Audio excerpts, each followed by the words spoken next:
Kalau ada kayak ini. Rame Pak.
Ini tahapan terakhir di desa Danda, merupakan tahapan terakhir sudah dikatakan 100%.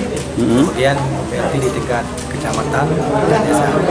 Di harapan saya ini merupakan hal yang positif, ya, karena masyarakat hari ini telah merasakan pembagian BLT di tingkat desa Berandang dan tidak terjadi suatu hal yang tidak kita inginkan. Jadi harapan saya dengan adanya bantuan BLT ini dapat digunakan ke tempat yang lebih baik untuk permasalahan tentang BLT ini. Demikian.